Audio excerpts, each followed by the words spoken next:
Alright, what's going on, guys? Trev back again, here to bring you another video. This one's going to be doing our first review for the second half of Fear the Walking Dead Season 6. This is for Episode 8. It is called The Door.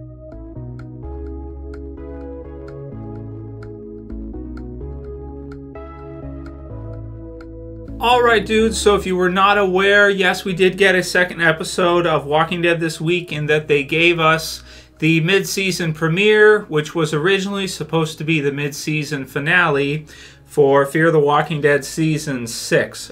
So if you have AMC Plus or AMC Premiere, you got to watch this one a week early. For everybody else, it will air next weekend. And this one does contain major spoilers. So if you have not seen the episode yet and you want to watch it first, I recommend getting AMC Plus, watching it early, because this one is a really good one. I think all the attention will basically go to Here's Negan, but to pair with that, we had a definitely memorable episode of Fear the Walking Dead this week.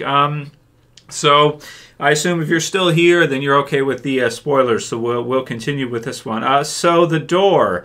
So we had the break for Fear. I think everybody was in agreement. I didn't see really any negative comments for the first half of Fear the Walking Dead Season 6.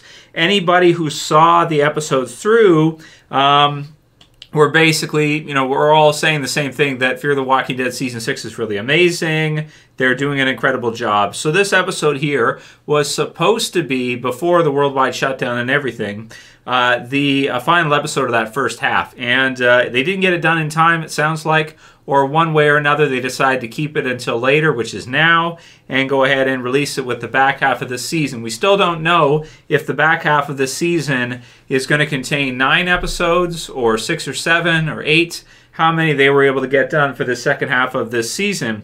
But this one right here is definitely a memorable episode. So The Door. So the title of the episode referring to the door, and this being a John episode. So this one definitely caught me by surprise with The Door being a John focus episode. It didn't really feel like at first a mid-season finale, but by the time the episode was over, it certainly did. So this one was quite strange, and I have to kind of think back to the first half. Even though it's only been, what was that, like the last maybe 5 months since we saw the last episode of this or so, it was still strange to kind of get back into the Fear mode. We've got Morgan, we've got John, we've got June, we've got Dakota. So really, we have 2 main groups well, 3, but the 2 main focus groups in this episode are John and Morgan and Dakota, so the 3 of them. Then we have what's going on with Virginia, and she has Grace. She also has June as well, as part of kind of the people she's kind of got locked up. Daniel and the others, like everybody who was a part of Morgan's group before or John's group before, she's kind of got them under lock and key or close by, because tensions have really gotten to a to the time basically of war between her and the resistance group, so the Pioneers and the resistance group led by Morgan and, well, partially John as well too. As well as some of the others. So we start things off in the episode with John, and basically he's drinking, he's cleaning his gun and everything, and we do get to see some really cool, trick shooting in this one from him. I like the one where Morgan gets kind of, is it called lassoed? One of Virginia's Rangers throws a rope around Morgan, and Morgan's injured, so he's having a tough time even just moving around, and kind of drags him on horseback, which we saw in the trailer for this half. And then John is able to kind of zero in on him and shoot him down. So we know, as we have known throughout the series, John is an incredible shot. He's probably the best shot in all The Walking Dead. Even if he's firing from the hip against a bunch of walkers or whatever, he's super accurate. He can just, it's almost like he has, if this was a video game, he would have an aim hack, right? So really awesome stuff. And one of my favorite characters from Fear. He was introduced in the Season 4 with kind of the sort of soft reboot or the crossover for Fear with Morgan coming into it. And now we see him at this point. Now, Garret Dillahunt is the actor who plays him, and he was, or he is going to be, I believe, in Army of the Dead, which is a Zack Snyder a movie. It's going to be on Netflix. Actually, I think it's pretty soon. Actually, the release date of that's within the next month or two.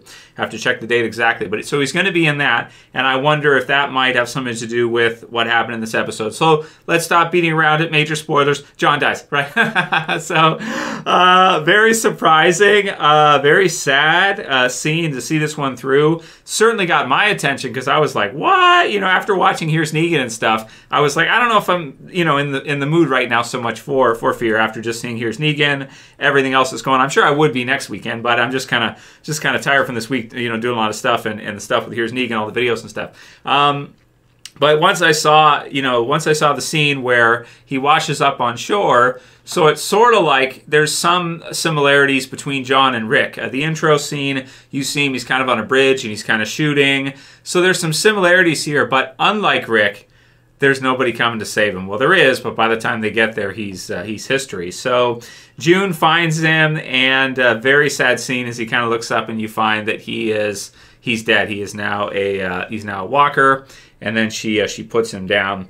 Very, very sad scene because I like John a lot. I don't know how you couldn't like him. He's one of the coolest characters ever in Walking Dead. And, you know, he's got a lot of heart. He's really nice and everything. He kind of, in this episode we see earlier too, he sort of holds the weight of the world on his shoulders. He takes responsibility for even stuff that's not his fault.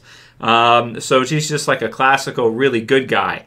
And so he's thinking about opting out earlier in the episode, but runs into Morgan, runs into Dakota, and decides not to. Now, the twist with Dakota. So they're kind of in and around. They fight the one ranger. John beats him to save Morgan, and well, not really to save Dakota, but to save Morgan. And you know, then we see them kind of go to this bridge part where they have to pass through a bunch of walkers. So they get Dakota to drive. She's kind of going through, and there's a whole bunch, but they're kind of, you know, beating them down and killing the walkers, getting stuck, wheel tires spinning on the zombie bodies and stuff. We've seen it before, but it was still pretty cool.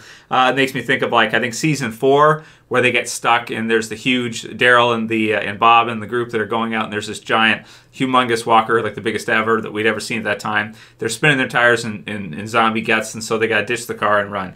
So in this case, they're able to kind of get out of there. They're kind of able to get through it all, and they're able to get through it in one piece, but they kind of get split up as part of it. And then we see kind of the continuation of the storyline, which we got to think back to 2020, to before this year, where John is he's an officer at the Pioneers, and he finds out that Virginia killed, I think the name was Cam, and then his girlfriend or what have you, or the one that was going to leave with him. So once John found this out, he became very kind of against Virginia and everything. So in this episode, we have a huge twist, which is to discover that Virginia was actually covering for Dakota, and Dakota is not right. She puts on a decent act. She puts on a decent face in front of everybody. But Dakota, being Virginia's younger sister, is maybe even more screwed up than Virginia. So it's kind of from the comics, the idea of like an evil Carl or I think his name was Ben, what have you. Maybe kind of along the lines of the idea that because people, if they're in their younger years, like teenagers, even earlier when the zombie apocalypse is going, kind of the concept that they may be able to adjust more quickly to the changes of the world than somebody who is older and is more set in their ways. We've almost even seen that this last year, and in the last year or two, with some of the different agendas and such that are being promoted in real life. The younger seem to be able to transition. Maybe they're higher in openness, or they're not so set in their ways. They transition more easily. So we find out in this one that Dakota kills the guy because he basically screwed up her way of being able to kind of come in and out. Did he rat on her? I guess he kind of ratted on her, something like this. So then she kind of kills him with the knife, which is pretty brutal, possible, but just very strange. So kind of Dakota's worldview, zeitgeist, is such that she sees it as killing is just part of their way of life now. They do it all the time. They kill walkers, they kill zombies, they kill people of other that are in opposition to them. They kill people who are, part of other groups. They fight all the time. And she's seen this growing up in the zombie apocalypse now with her sister Virginia, and so she has kind of developed in this way. Now, not only does he find this out when he presses her on it, he kind of wants to help her and kind of maybe bring her back a bit. But then she decides might is right, and she shoots him. Very shocking scene, very strange scene. I went through a lot of different emotions watching it. I thought it felt a bit contrived at first, but then after I thought back to see, they did kind of set it up with the knife. She is telling John to shoot and kill the ranger with no hesitation, what have you. So it's not like she's scared or anything. So if you watch it back, the seeds may be planted ahead of time, and maybe it's just something I didn't notice, that Dakota is actually quite screwed up. And you just wouldn't see it. You wouldn't notice it at first, but neither did John, right? So that's kind of where the episode hits its high point. He gets shot. He goes off. She's even considering shooting him again, and then Morgan disarms her, and we get to see a little bit of talk between Morgan and Dakota, and get to see maybe how screwed up Dakota actually is. That she's not right at all. So it's a very...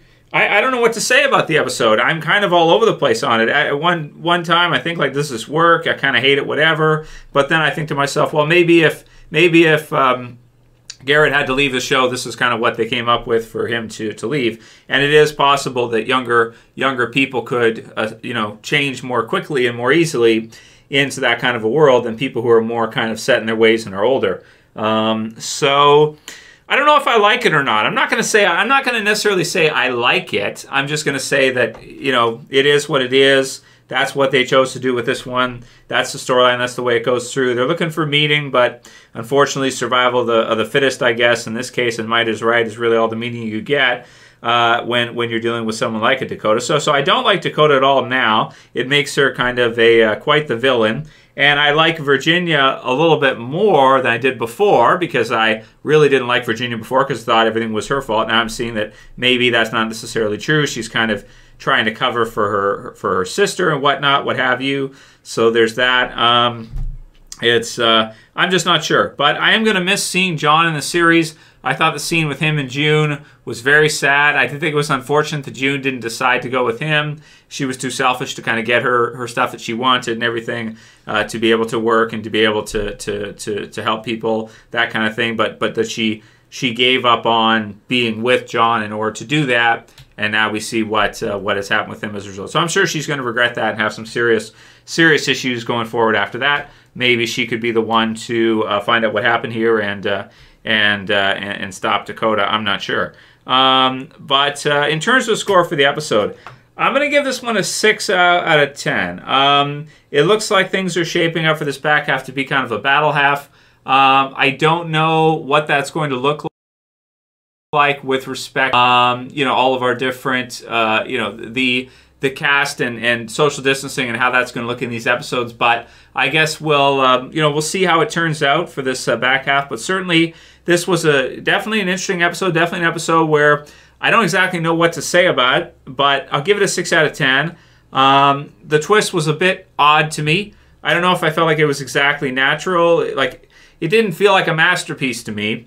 It's what it is, and I'm going to miss seeing John on the show, so that's kind of unfortunate. But then again, we don't know how many years that Fear will have after this. So that's my sort of best review as I can do. Very sad episode, very sad ending, and I wouldn't say I liked it. Did I hate it? I don't want to say I hated it, but I don't know. I'm not sure. Let me know what you guys think, though. Help me formulate my thoughts and opinion on this. Does it suck? What is it? Or is it just because I don't like it, considering I did like John quite a bit? Leave your comments below, and I'll see you guys again soon for another video. As always, this is Trev, and I'm saying peace later, guys. See you soon.